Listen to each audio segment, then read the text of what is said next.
This is a WATD Political Forum on 95.9 WATD. Online at 959WATD.com. Now, live from Studio B, here's your moderator, WATD's Christine James. Good evening and welcome to a WATD Political Forum. I am your moderator, Christine James, and I'm joined by WATD reporter Tom Gorman tonight asking questions. The race is for the Plymouth Select Board. All 5 candidates are in studio here tonight. We've got incumbent Charlie Bletzer, incumbent John Mahoney. We've got Deb Iaquinto, Scott Vecchi, and Bill Keohan. Tommy you is our own Charlie Fulmer, and we're joined by our media partner tonight, Local Scene, PAC TV. Appreciate everybody coming tonight. Our format is simple. We've asked the candidates to have prepared opening and closing statements ready. No longer than 2 minutes for the open and a 1-minute close, please. Then we have a round of questions from the reporters with answers limited to a minute, then a lightning round where answers are either yes or no or 2 sentences tops. Reporters will ask what they want for an answer, whether it's yes or no or 1 or 2 sentences tops. It's our favorite part because no one running for office can seem to do this, but we will make it happen. Also, please try and keep your answers to around a minute. As we said, if you consistently go over, ramble, or start to repeat yourself, then you get the bell. Now, with Charlie doing the timing there, this system, we've tried it. It works. Green is go. Yellow is you've got 10 seconds. Red is stop. If you're still talking, I give you the 5-second count on red. If you're still talking, you get the bell. And after that, if you're still talking, we cut your mic. So that's how we try to stick to a tight format. Now, we just chose opening and closing order out of the official WATD stand-in newsroom koozie. We will have the 5 candidates give their opening statement, and we will reverse this order at the end. So, good evening. The town is Plymouth. The candidates are all here. Let's begin with our first candidate, Scott Vecchi. Thank you for having us. My name is Scott Vecchi, and I'm running for the Plymouth Select Board. I'm currently a practicing attorney, and I work part-time as an EMT to continue to give back to my community. I'm a retired gunnery sergeant of Marines and a retired Plymouth police sergeant. I've spent the last 15-plus years serving on various boards and committees and participating in Plymouth's town government. I am just coming to the end of my term as the vice chair of the Plymouth Redevelopment Authority, for which I served for the last 5 years, working on affordable housing. But what I bring to the table and what separates me from my colleagues here, and I commend all of them for being here, is decisive leadership. The gunnery sergeant of Marines has to come out every now and again and ask hard questions, especially when it comes to our budget, and ensuring that we guard the taxpayers' funds as best as we can. And that's what I bring to the table. I don't tell people what they want to hear. I tell people what they need to hear. And occasionally it needs to be a little unvarnished to get the message across. But I do believe from what I hear that this is what people are looking for. They're looking for a straight shooter. They're looking for somebody who brings change. And that's what I hope to bring to the board, is change and decisive leadership. Thank you. Thank you. That was the opening statement with Scott Vecchi. Now we're going to go to Bill Keohan. Thank you. My name is Bill Keohan. I grew up in the town of Plymouth in a large family. My parents taught us the importance of community responsibility and giving back. After graduating from high school and college, I became a community field organizer and traveled across the country, eventually ending up in Washington, D.C., working for Senator Daniel Patrick Moynihan. Working in that capacity taught me the importance of the legislative process as it relates to strengthening communities. I returned back to the town I grew up and began a small business in real estate. I joined numerous boards and committees and served as a town meeting member for nearly 25 years. In 2002, I saw an opportunity to get the Community Preservation Act on the ballot in Plymouth. Working with the community, we were able to adopt the Community Preservation Act. I served as its chair, working to preserve thousands of acres of land, building parks, preserving historical resources, and building hundreds of units of affordable housing. The institutional knowledge that I gained, I believe, can serve the Select Board. In all the years that I've been involved in local government, I have not seen such a disconnect between the town and its residents. I think I can improve this dialogue by helping residents understand how their government works and how they can be efficient engaging the town. I also believe my experience can help elected officials reach an understanding which would lead to improved civil dialogue between the town and its residents. I can bridge that divide. If we are to meet the challenges of Plymouth faces, growth, development, preservation, water protection, controlling the cost of services as they relate to taxes, we'll have to work better together. Senator Moynihan would often say, you can have your own opinions, but not your own facts. In 27 years as a volunteer for the town of Plymouth, I have gained an institutional knowledge on how this process works. If you're going to make true, lasting change, you need to understand how your government works. You must look at what works and replicate it. You must look at what does not work and find new, more creative approaches. I believe I bring that creativity, that passion to this process, and together we can make a difference. I'd be honored for your consideration for one of your 2 votes. My name is Bill Keohan. I'm running for the Select Board May 17th. Well, you just made it there. Thank you very much. Opening statement, Bill Keohan. Now we're going to go to John Mahoney, your opening statement. Christine, good evening. Thanks for having this forum and inviting us all up here. Once again, I say this every 3 years. I'm disappointed that you only call me every 3 years. Having said that, coming up to WATD, which means we're at the dump, I have fond memories of coming up here, especially the times that we had with Charles Matheson, and we lost him a year ago, and we certainly miss him because he brought a different perspective to some of the dialogue that we had. Second thing I want to say is that I was a little tardy tonight because I left 11 Lincoln Street, which for years had been the townhouse of the government of the town of Plymouth, but is now the school department. And Dr. Jim Sorensen is walking away after 35 years on the Plymouth School Committee. So I attended that event, and I want to congratulate him on his well over 3 decades of service to the town of Plymouth. Again, my name is John Mahoney. What separates me from my the other individuals on the ballot is my experience. I get things done. I have prioritized for the last 15 years water, water, water. I have taken numerous initiatives to our Congress, if you will, or our legislative body town meeting. I have gotten them passed. I initiated the fund, which now has $10.4 million in it 12 years ago, to put this community in the position to purchase the 1,600 acres of land if we ever get a willing seller. I initiated and got passed an environmental fund, which has had $1.3 million put into it from 50% of the pilots from renewable resources over the last 7 years. That $1.3 million has gotten the community another $14 million plus. The return on investment on that has been over 10 to 1. There's a multitude of other things I have done. I have an issue with always raising property taxes, especially to invest in infrastructure. I just listened to Mr. Tachi's show on the way up Route 3. Proposition 2.5 is a complete failure.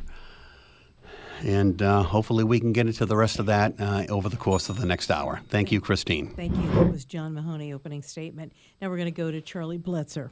Thank you. Thank you, WATD and staff, for hosting this forum, especially Tom and Christine for moderating this. Plymouth is facing real complex issues, and we need leadership that's focused, collaborative, and proactive. Since joining the Select Board, I've worked hard to shift us from a reactive mindset to a proactive one, because when we anticipate problems and plan ahead, we get better results for the people we serve. One of the most pressing challenges is housing.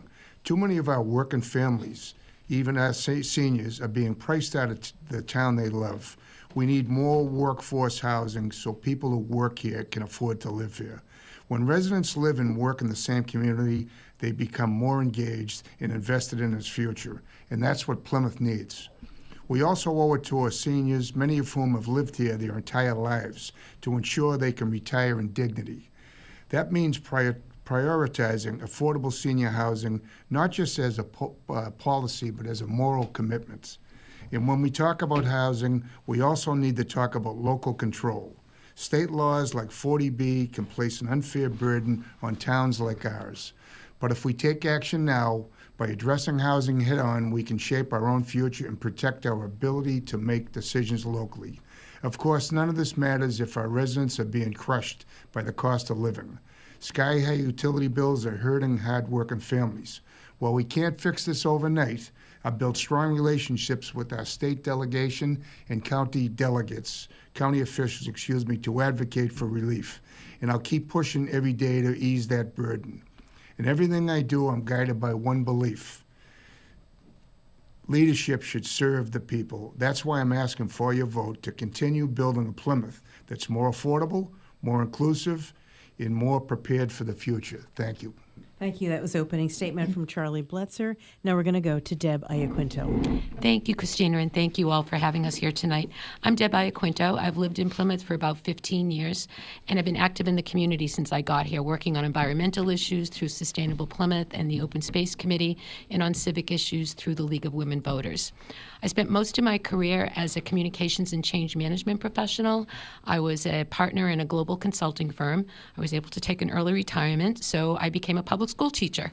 And now I am teaching in the reading program at Kingston Elementary School, assigned to the kindergarten class. I built my career on helping people of all ages solve complex problems and navigate through uncertain times, and that's why I'm running for Select Board. Plymouth is at a crossroads. We have big decisions to make about growth, about economic development, about environmental protection, and the decisions we make today will determine the trajectory of our town for generations to come. My platform is all about balancing economic development with sustainability, and I believe that we can do that by focusing on 3 areas. First, we need a clear strategy for smart growth and responsible development. We need to direct future growth and development to appropriate areas, and by that I mean areas that already have the infrastructure to support it, that will not impact our environment, and the project must complement the community. Second, we need a real plan to stabilize property taxes by growing our commercial tax base. To do that, we need a comprehensive economic development plan that will help us grow that tax base and attract businesses that will provide a good livable wage for residents. We also need a proactive plan to guide our progress as we grow so we can preserve our town's character, protect our aquifer, and create affordable housing and land management policies that make sense for our residents. I believe we can have all of this and more if we have a clear vision and a proactive plan, and I believe that I can do that. Thank you. That was the opening statement. Deb Iaquinto, you're listening to a political forum. The race is for Select Board, and it is the town of Plymouth. Tom Gorman, questions for our candidates. What do you feel are the biggest issues facing Plymouth? Okay, let's start right here. Charlie Bletzer, 1 minute. I think affordable housing is a very big issue in Plymouth. We just simply don't have enough. People aren't able to live in the community they work, and they can't work in the community they live. So affordable housing is just a big issue. We need to work with, I believe, private-public collaborations to come up with housing that people can afford. We had an example of that down in Red Brook, Grantham, with their development down there, their affordable housing down there. They were able to offer that to Plymouth residents. They were veteran preference, as well as senior preference, and that's what that we need that, and we need a company that's going to take care of the maintenance. On that, they would take care of the maintenance, and they would pay the taxes on it. Thank you very much. Remember, too, if you don't get to finish everything you want to say during a question, you can use part of that minute at the end and finish up if you feel it was a big issue. Same question. Let's go to Scott Vecchi. The big issues faced in Plymouth right now are obviously the Hall-Tech Pilgrim 1600, in addition to the Atlantic Country Club, and preserving open space.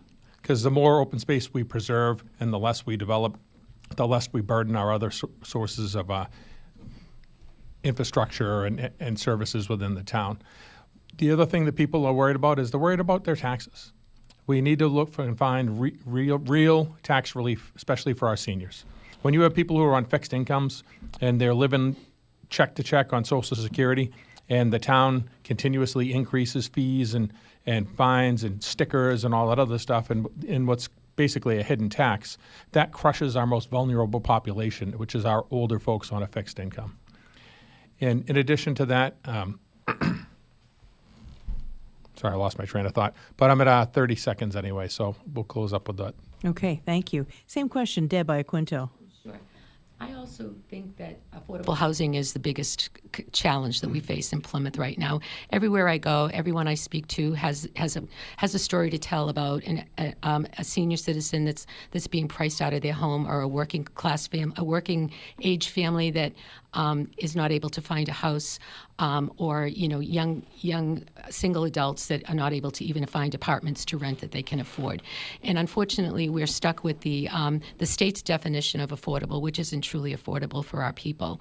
So the rule of thumb is that you should spend no more than 30% of your income of your household, your gross household income on housing. And we're seeing now that we have over 30% of our residents are spending more than that. So there's a housing cost burden on our folks right now. The solution, we have we're very close to getting out from underneath that 40B requirement. So we'll be able to make some decisions, for the type of housing that we really want. But we can start that process now, and we can start to identify the best places and the best type of housing that we need. Thank you very much. I know it's tough sticking to a minute, isn't it? Let's go, same question, John Mahoney. Christine, it's water, water, water. And even if you run into Betsy Hall in the street and she tells you that it's no longer about water, it's still about water, okay? So on August the 17th, site visit in a wooded lot off of Long Pond Road, water superintendent told myself and former chair Ken Tavares that one of the wells in our system back in the drought of 16 went down to nothing multiple times. The question was posed, what did you do? Direct quote, there's nothing we could do. We just hope that the public didn't figure it out. 5 years later, in August of 22, I was told by another department head that the research into desalinization has begun. So we sit on top of this wonderful aquifer. We have no control over it, and it is being decimated by the inability to the community to be proactive with respect to getting open space and failed housing policies at the state level. So the state took care of the Boston 128 area with the Quabbin. The state took care of Brockton with Silver Lake 125 years ago. We are on our own. Thank you. That was John Mahoney. Now let's go to Bill Keohan. When you look at Plymouth over the last 35, 40 years, I grew up in this town and the same problems consistently appear, and that's about how we preserve our open space, how we grow, how we expand our economic base, how we protect all of the resources that Plymouth offers in the sources that attract people to Plymouth. So it's been a dilemma that's been going on now for generations. The same thing keeps working its same way through the system where we need to work to preserve these attributes of Plymouth. The thing that I think that we first have to work on is improving the dialogue between the residents and their government. There is a disconnect that needs to be addressed because in all my time serving on committees and boards in Plymouth, I have never seen it at this point. You cannot solve your problems if you're not communicating effectively with your residents as elected officials and town officials. I'd like to bring a greater level of transparency and accountability to the Board of Select, how they meet and how they engage the public to address the needs, housing, lower taxes, preservation of land and water resources. Thank you. Thank you. Okay. Plymouth recently passed on an exemption to the state's gun laws for bringing guns into some public buildings. Do you think that was wise? Are you worried about some places being known now as possible soft targets? Deb Iaquinto. I agree with the town meeting members' vote to not do that, to not allow the guns in, to not opt out of the ban. Sorry. If public safety was truly a concern, I think that there are other ways to handle it than better ways to handle it than putting it in the hands of a citizen that happens to be a legal gun owner. I think even though that was allowed prior to the law taking effect, nobody really thought about it. Nobody really thought about guns in public buildings like a town hall or libraries, public spaces that a town owned, and it created a level of concern among people. Like, people that aren't gun owners that will have a fear of going into these buildings now because they think that someone might have a weapon in there. I just think that it was I don't think it was very well thought out decision to bring that forward as an option for us, and I think there were other ways to handle the situation. Okay. Same question, Charlie Bletzer. Thank you. Plymouth has not had any threats to their public buildings. We've had no incidents, no gun incidents. With that being said, when that law got passed, quite frankly, I wish that the law was not passed because I wish they could have just left it as it is. What that law has done is it brought to the attention, the chief brought it to the town's attention, and that's all he was doing, saying that this is what could happen. Criminals now know that law-abiding citizens will not bring guns into buildings, but what's to stop a criminal from bringing a gun into the building? So the chief just brought that to the town's attention. The residents, we heard clearly, and town meeting voted against and voted to uphold that law.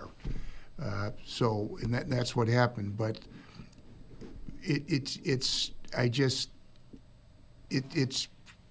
brings attention that it's a safe zone for people that want to bring guns, because there's no. Thank you. That was Charlie Bletzer. Scott Vecchi, same question. The real issue I have with that whole thing is the manner in which it was presented to everybody.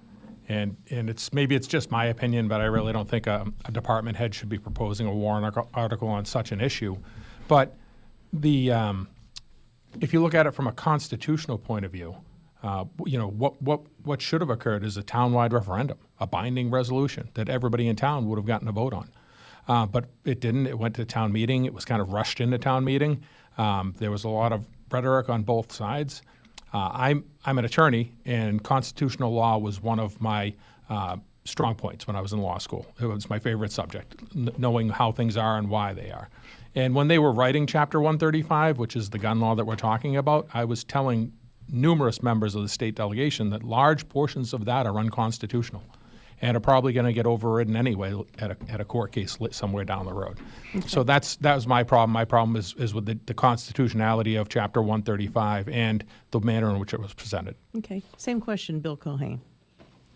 As a town meeting member, I voted in opposition to opting out of this important legislation. It was not something that should have been brought to town meeting in the way it was brought to town meeting.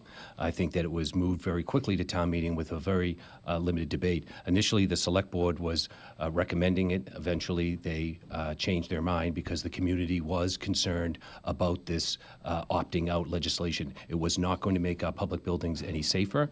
And I was very concerned about the process in which this ended up at town meeting. It should have been a longer and more in-depth debate about public safety in our buildings. There is always room for improvement when it comes to public safety, and I was not in favor of this article at town meeting. I voted against it. I think that we need to stay in the current agreement with the state in their legislative initiatives. Thank you. Okay. Same question, John Mahoney. Yes. Christine, so I agree with Bill when he said there needs to be a more robust debate.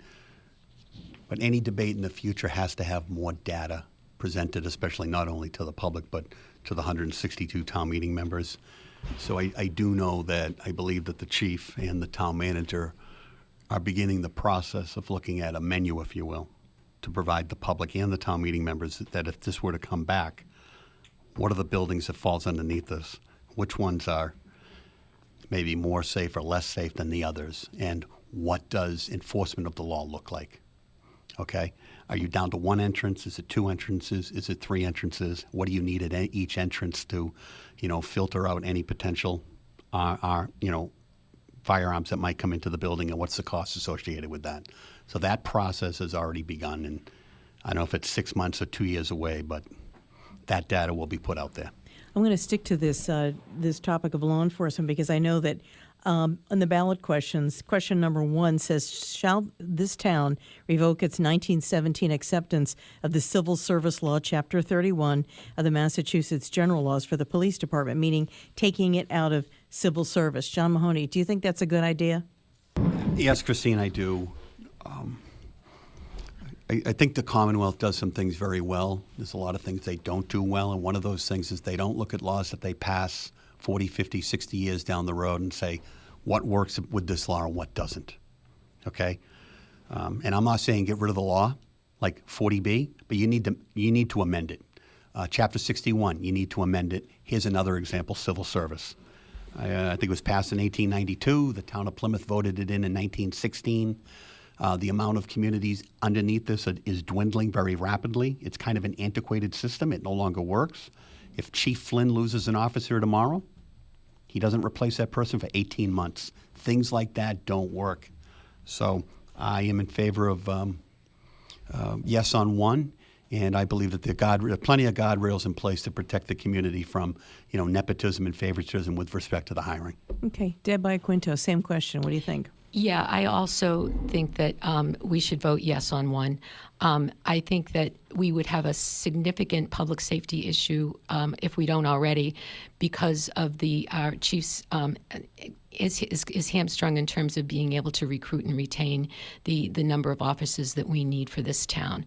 And the getting out of civil service would allow us to broaden that recruitment pool, and would also allow us to bring in mid-career hires of trained, experienced officers into the system in a way that we can't do that now under civil service. I also know that we're not just going to get rid of all of the guardrails. We could still have exams that would be administered by a third party, so the bias would be eliminated in that case. We could have assessment centers. There are other ways to assess and make sure that the police officers we're bringing in are qualified. Plus, they'll go through the training. They'll go through the academy and the other kinds of training that our officers currently have. Same question, Bill Keohan. So I approach this question a little bit differently, because I'm very cautious about opting out of something that we've been in for nearly 117 years. And I'm cautious, a reason for is about the amount of information that's available to the general public to make a binding question referendum. People are going to be going to the polls on the 17th, and they have to understand how they're going to vote on this. This was decided after 117 years of being in this system. We opted out with 35 days. They had an emergency meeting of the select board. They met Zoom only, and they put this on the ballot. I have a problem with the rush and the process of putting on this ballot, not really giving us adequate time as a town to research and debate all the things that are being pointed out on the benefits of opting out or the benefits of staying in. I think that something like this needs more time to be examined by the general public before we opt out. My concerns is how it ended up on the ballot. Okay. Same question, Charlie Bletzer. Thank you. If you don't understand why it was rushed through, and you really don't understand what's going on in our public safety, we're short officers, and the civil service is too slow a process. We can't get good quality officers through civil service. There's 433 agencies in the state and out of those 433, 120 is civil service, and there's 35 opting out, so it's going to be less than that. We need to recruit trained officers from non-civil service, but we have to be non-civil service to do that. And we want to bring them over, lateral transfers that are already trained to go, that we don't have to pay $50,000 to put them in an academy. This is not a want, this is a need. And the reason why it was rushed through is because it has to go on the ballot to get it opted out. To us to wait another year simply would not have worked. It's crucial. Okay. So and the police and administration all work together to get this done. Same question, Scott Vecchi. I'm going to start by saying I do respect the vote of both the Plymouth Police Brotherhood and the Plymouth Police Superior Officers Union. They both voted in favor of opting out of civil service. However, they did so in order to regain the Quinn Bill, which, if people remember, Governor Deval Patrick defunded the Quinn Bill, which provided certain educational incentives. So for them, it's a monetary thing. That's why they want to get out of it. I personally, in my own world, disagree with it. I also know for a fact they started talking about this last fall, at least last fall or late summer. So the fact that it took all that time and then all of a sudden is being rushed through, it makes the public uneasy. It makes the public uneasy. Civil service currently allows a 50-50 split. That's one of the new things with civil service, where you can take officers from non-civil service towns. Actually, Nolan Peroni just put out an email on it. So personally, I disagree with it. I will support it because of the Plymouth Police Brotherhood. And at the end of the day, if Chief Flynn can hire his kid from a non-civil service town, he can hire other people. Okay.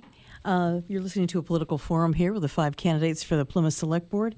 Tom Gorman, question for the candidates. What are your thoughts on the non-binding ballot question about Holtec's use of evaporation at the Pilgrim Power Plant? Let's go right to Scott Vecchi.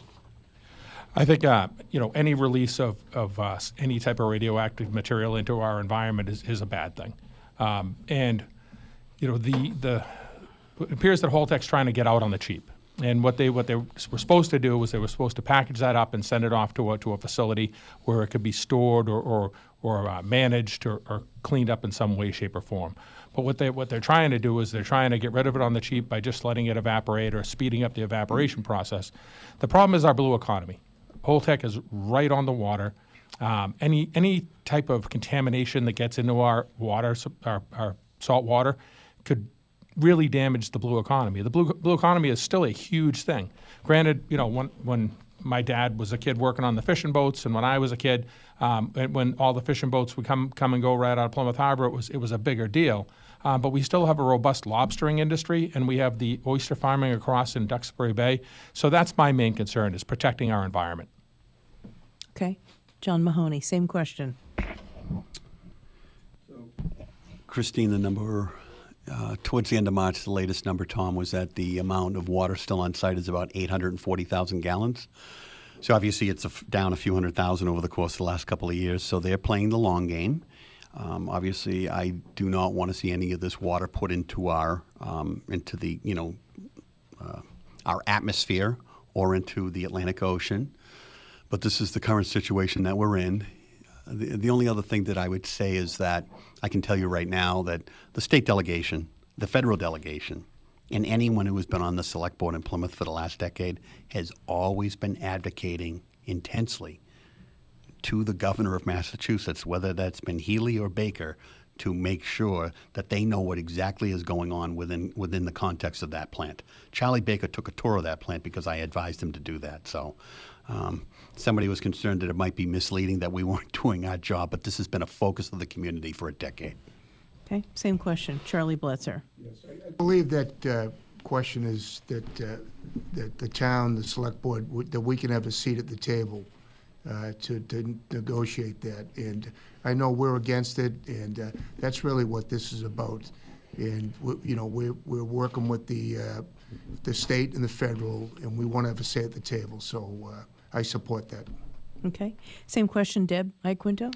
Yeah, I also support that question. I love this question, in fact, because I think it raises awareness for the issue, and it's helping to educate people that are starting to ask questions about, what is actually going on with that water and with Holtec's plans and where it stands with the federal legislators and this, that whole process.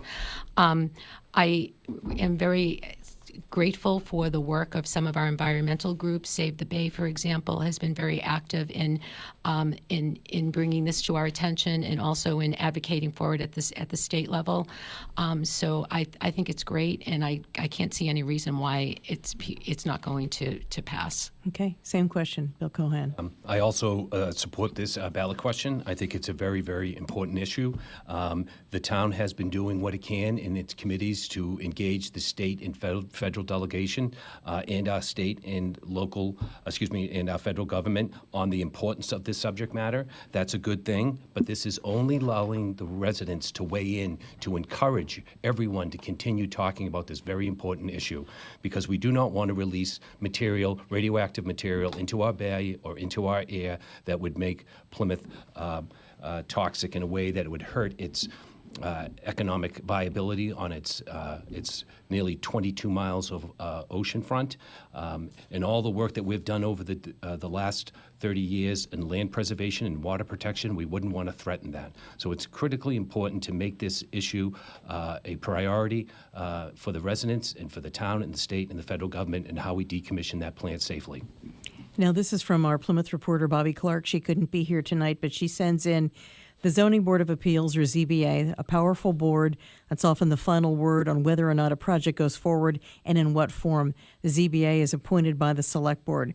Do you believe the ZBA should be an elected board? Bill? No, I do not believe the Zoning Board of Appeals should be elected. I served on that board for 17 years because we do not want that board to be influenced by any big money, because there's a lot of money involved in developing in Plymouth and its land for commercial and residential development. The Zoning Board of Appeals would hear cases from landowners, represented by attorneys, petitioning for relief from the Zoning Board of Appeals. What I've learned during that 17 years is that we need to look at our zoning bylaws and start to change them to promote and incentivize small businesses through light industrial zoning. So really, my experience on that board has taught me the importance of light industrial zoning because it does promote small businesses, which are the backbone of our local economy. And we should be looking at zoning changes that de-incentivize strip malls and big box stores that are costing the town money. Okay, same question, Charlie Bletzer. Absolutely. I don't think it should be an elected. ZBA should be appointed.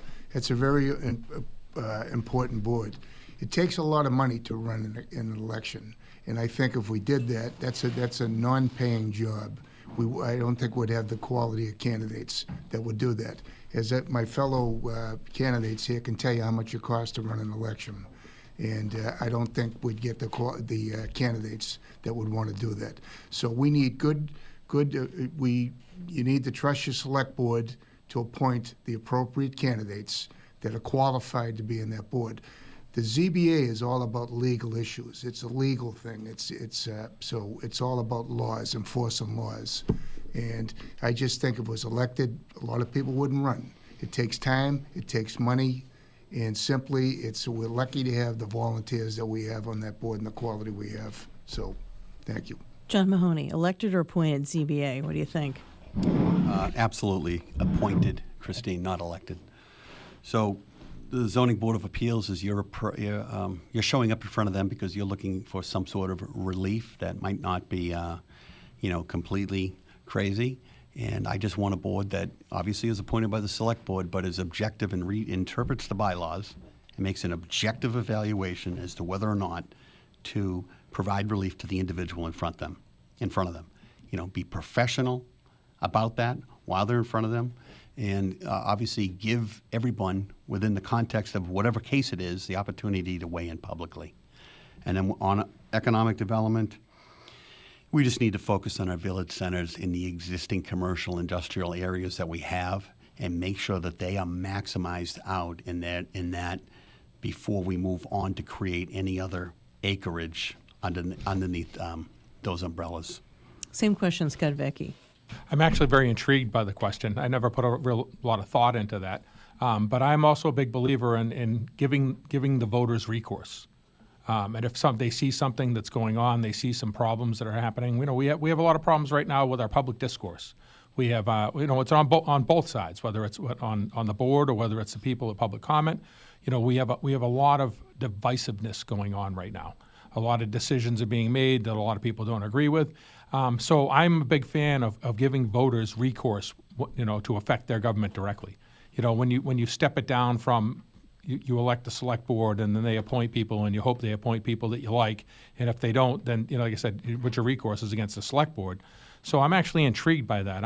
I'd like to hear more about it. I'm not gonna, I believe in what Billy says, but I think that could be a possibility. Okay, Deb Iaquinto, same question. No, I agree that the board should remain an appointed board and not an elected board. The knowledge and the experience that's required to serve on a board like that is so specialized that I think if we opened it up to election, I agree with my colleagues here that I don't know that we'd get the qualified candidates that we need.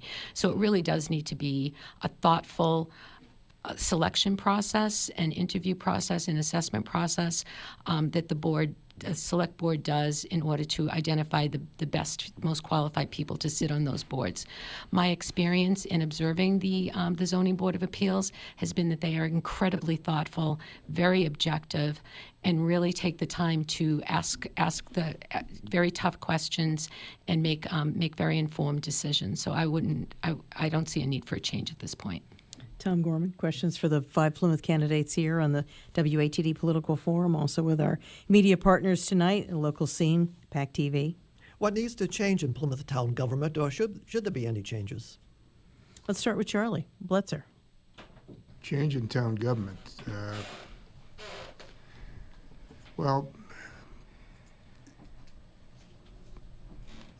I think the form of government is too antiquated. town meeting. I think it has to go. I really believe it. It's too slow. We meet twice a year, and there's so much going on in this town right now, so many big issues. You just heard about a serious situation with the police force, and we're being told by somebody that it's too quick, that we rushed it. I don't think it's too quick. We had to get that done. And we have big issues that come up, and we have to wait 6 months for the next town meeting.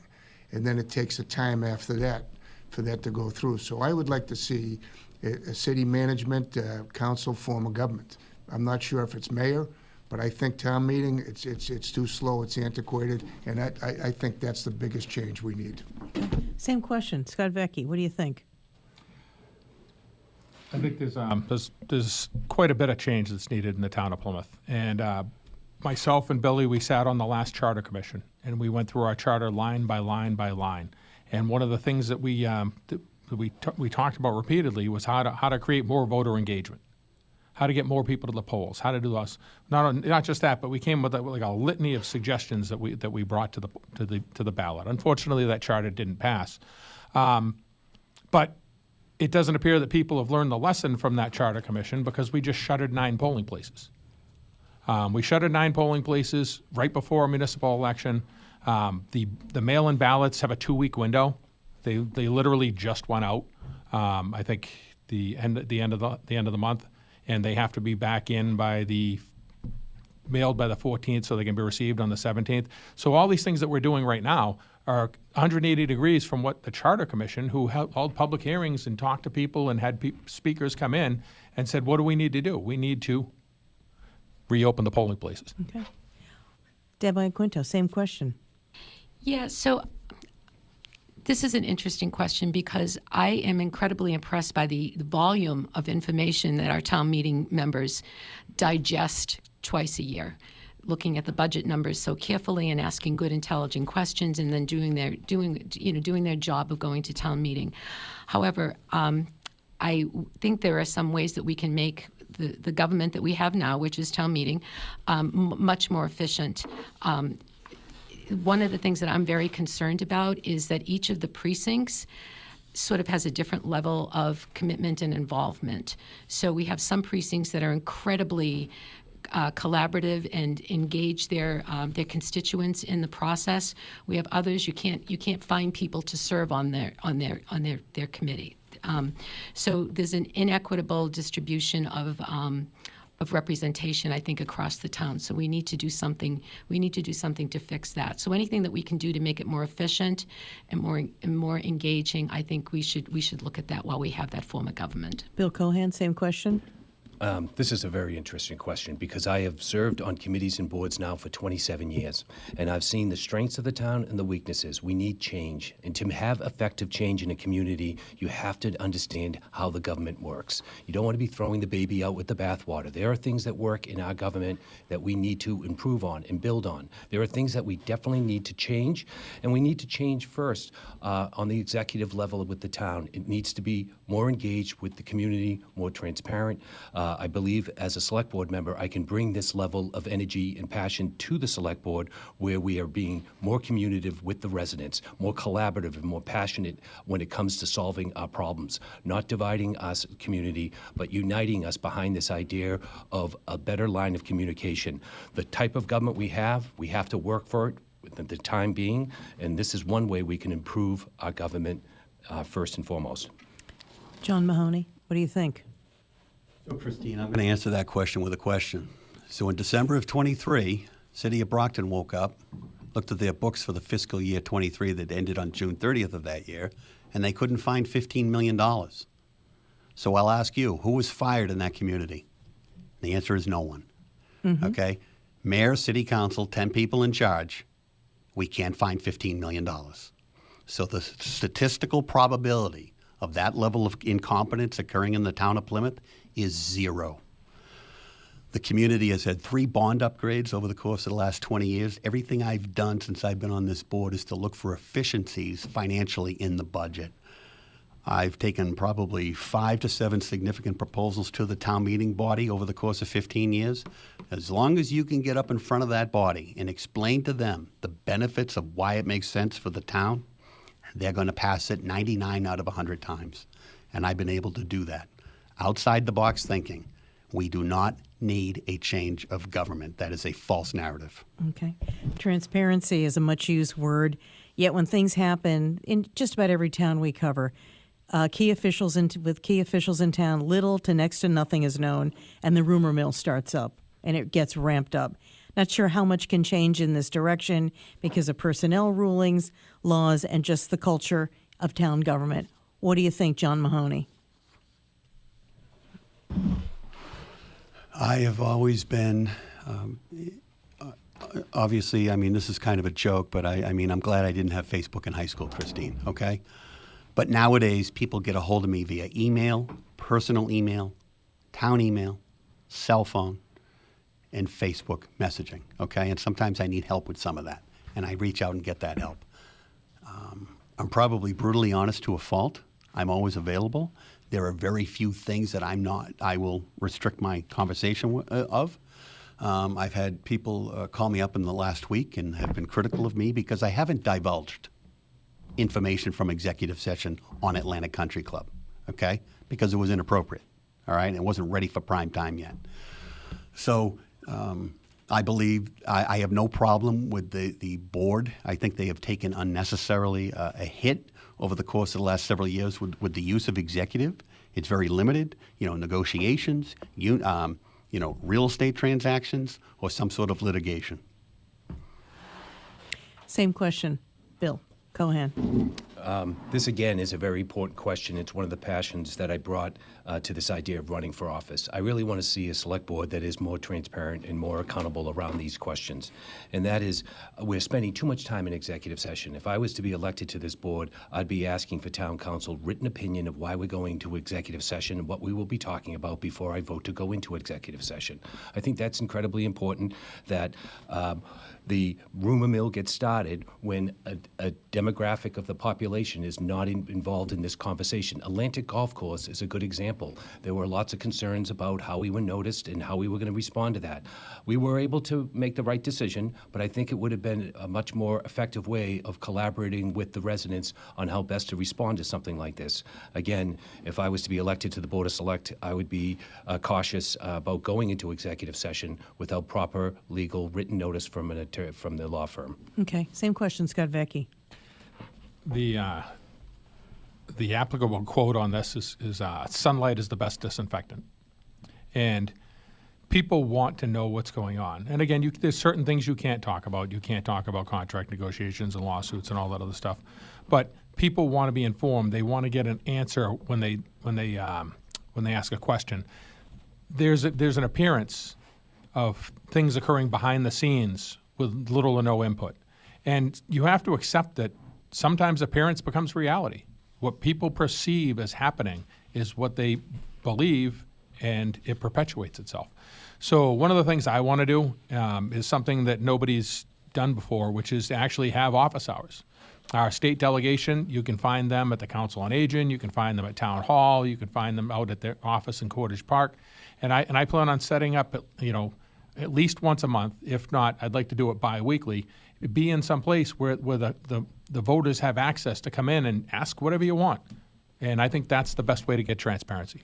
Let's go the same question. Deb Iaquinto. Yeah, so this is a great question. With my background in communications and change management, I'm wired to think about the change management process with everything in my life. But when I think about being able to bring that to the select board, I do think there's a time and a place for executive session.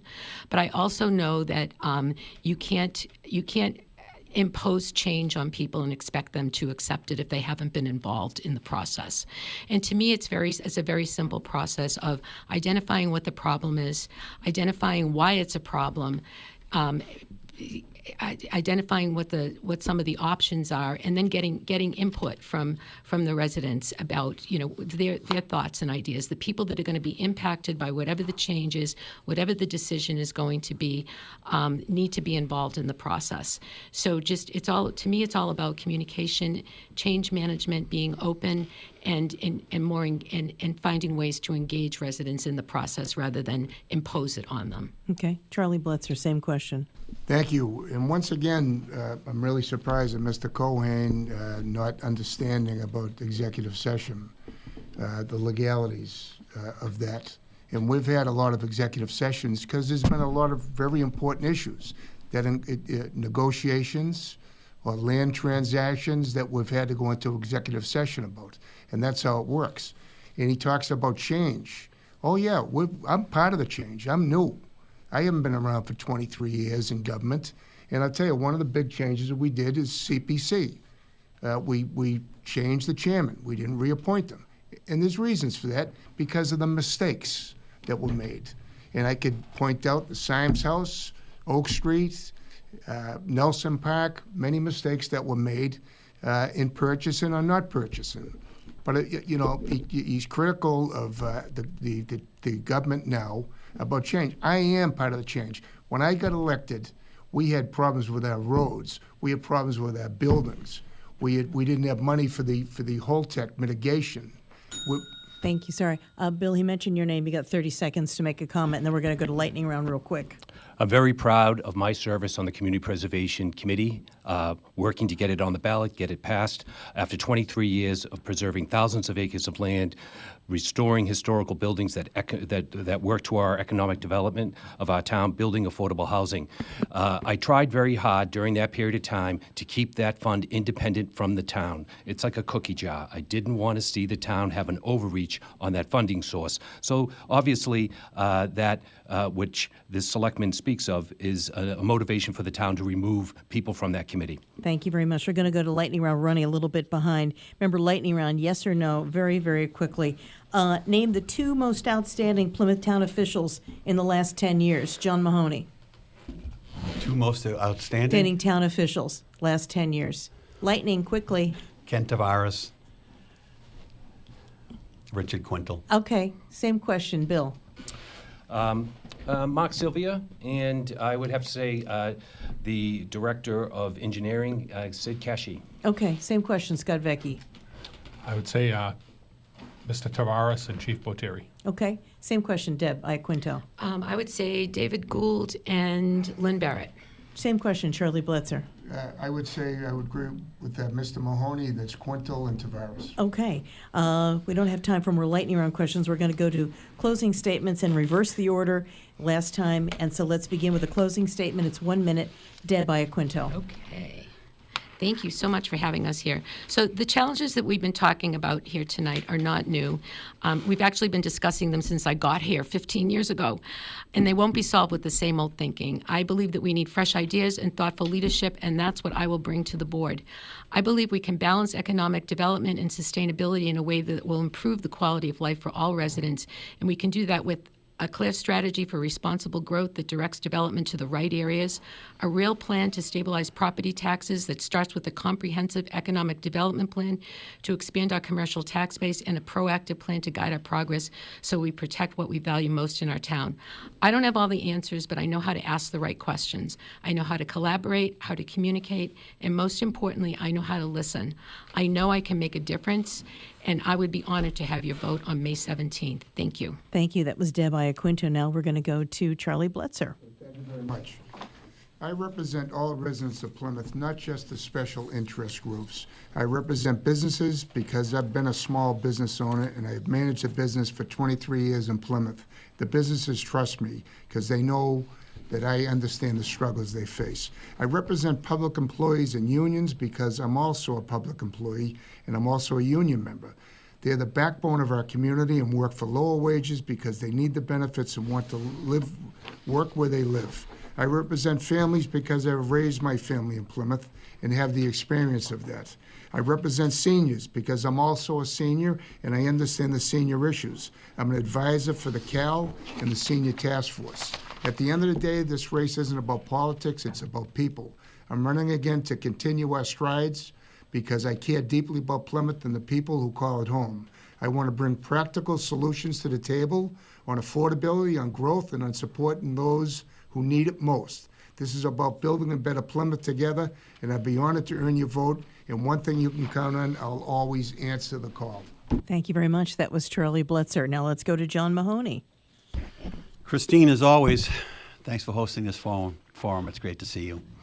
So again, my name is John Mahoney, longtime member of the Plymouth Select Board, and what you're voting for, if you choose to give me one of your two votes, is continuing the change that I brought to the board 15 years ago.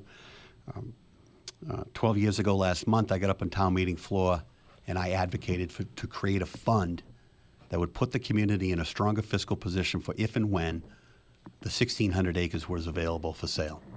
And that has probably never been done before in Massachusetts history. And that fund today has $10.4 million in it. I've been proud to work with Mr. Bletzer over the last couple of years. We got an 8-year agreement with Holtec that guarantees us the right of first refusal. That document expires June 30th of 31. And in that document, we have 270 days per form. So all we need is a willing seller. That's all I do. It's water, water, water, and looking at revenue streams that you don't put in the general fund so we can invest billions over the next 50 years in infrastructure without raising property taxes. Thank you. That was John Mahoney. Final statement. Bill Keohan, final statement. Thank you very much, WATD, for hosting this. I'd like to thank my fellow candidates for this office, the Select Board, Scott and John and Deb and Charlie. I've known them for many years and worked with them on numerous committees and boards. And I've worked over the last 27 years with a lot of different people across the town of Plymouth, different organizations and nonprofits. I've learned a great deal from these organizations and how to bring them together to really make change. And that's what I want to do. I want to make change based on my life experience here in Plymouth, growing up here in Plymouth, and also the institutional knowledge I gained on how this town works. And I am very passionate about the Community Preservation Act. I think it was something that has changed the face of Plymouth, and it has changed it with working with the town, its residents, its organizations, looking for grants to preserve thousands of acres of land, build affordable housing, and protect historical landmarks. I hopefully will bring this passion to the Select Board if you consider me for one of your two votes on May 17th. Thank you. My name is Bill Keohan. Thank you very much. You've been listening to the 5 candidates for the Plymouth Select Board here on WATD with our media partner, local Scene Pack TV. I'm Christine James. Tom Gorman with me asking questions. Our engineer, Larry Nelson, here on his birthday, working very hard. Charlie from Scott Vecchi, sorry. I thought I mentioned your name there. It's your birthday too? Oh, I'm sorry. I thought excuse me. Let's go to Scott Vecchi.